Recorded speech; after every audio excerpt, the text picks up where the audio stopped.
माध्यमिक प्रधानाध्यापकज्यू, शिक्षक शिक्षिका तथा यहाँ उपस्थित सम्पूर्ण प्रमुख अतिथि र सम्पूर्ण अभिभावकज्यूहरूमा म दर्पण औजाको तर्फबाट यहाँ अभिवादन टक्राउन चाहन्छु।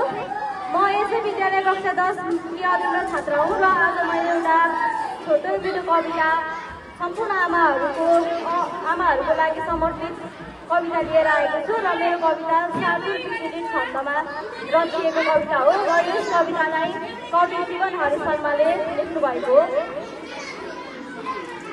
आमा हुन् पृथ्वी धरा र जननी यो विश्वकी शारदा, प्राणी सन्तति हुन् सबै जगतका वात्सल्य मौलाउदा।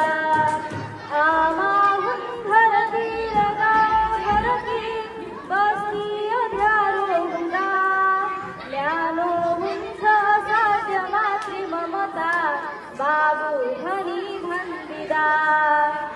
आमाका समान हो धरणीमा पल्टेर गिज्याउँदा, तिम्रो स्वाद पाउने बदनका दिदन्त देखाउँदा। आमा हुन्न भनेर हन्छ र कहाँ यो सृष्टिको कायदा, खुट्टा टेक्नु स्वयं नटेकहरूका भन्ने सुझावै दिदा। खुट्टा टेक्नु स्वयं नटेकहरूका भन्ने सुझावै दिदा। धन्यवाद।